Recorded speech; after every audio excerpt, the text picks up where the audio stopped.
इस विशेष वीडियो में हम पत्तियों के रूपांतरणों के साथ साथ पत्तियों में पाई जाने वाली शिरा विन्यास वेनेशन के बारे में चर्चा करेंगे।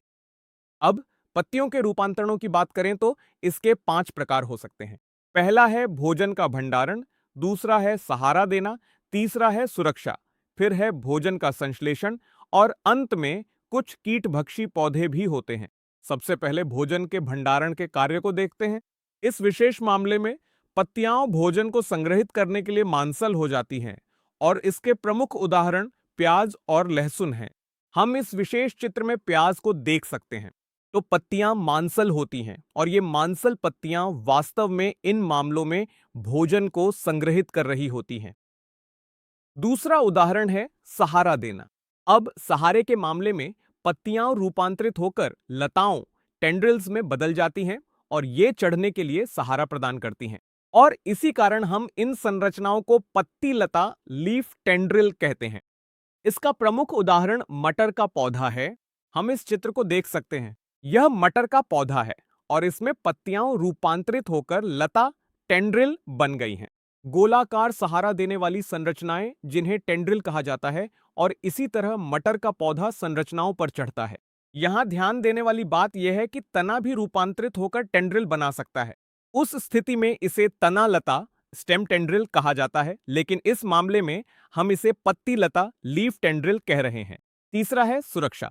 अब सुरक्षा के मामले में पत्तियां रूपांतरित होकर कांटे स्पाइन्स बन सकती हैं और ये कांटे सुरक्षा या रक्षा के लिए उपयोग किए जाते हैं। हम कैक्टस के मामले में इन छोटी संरचनाओं को देख सकते हैं। ये छोटी संरचनाएं जिन्हें हमने बनाया है, इन्हें कांटे स्पाइन्स कहा जाता है और ये वास्तव में पत्तियों के रूपांतरण हैं। तो ये कांटे सुरक्षा का कार्य करेंगे।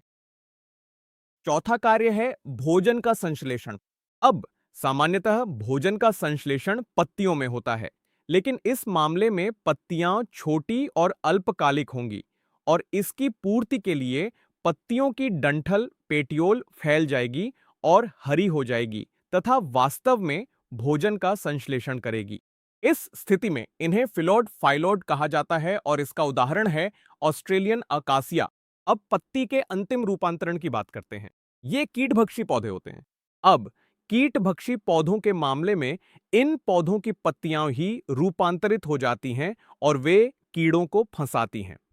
सामान्य उदाहरण हैं पिचर प्लांट और वीनस फ्लाई ट्रैप। इसके बाद अब हम उस विषय पर आते हैं जिसे शिरा विन्यास वेनेशन कहते हैं। अब पत्ती के लेमिना में शिराओं और उपशिराओं की व्यवस्था को वेनेशन कहा जाता है। अब जैसा कि हम इन दोनों मामलों में देखते हैं, हम शिराओं की अलग अलग व्यवस्था देख सकते हैं और यही व्यवस्था वास्तव में वेनेशन कहलाती है। अब वेनेशन दो प्रकार की हो सकती है। हम कह सकते हैं कि यह जालिका युक्त रेटिकुलेट वेनेशन हो सकती है और दूसरी प्रकार समानांतर पैरेलल वेनेशन हो सकती है। अंतर इस बात में है कि पहले मामले में एक मध्य शिरा मिडरिब होगी। इन्हीं से शिराओं का एक जाल बनेगा। तो अगर शिराएं जाल के रूप में उपस्थित हों तो इसे जालिका युक्त रेटिकुलेट वेनेशन कहा जाता है और यह डाइकोट पौधों में पाई जाती है। दूसरा मामला समानांतर पैरेलल वेनेशन का है।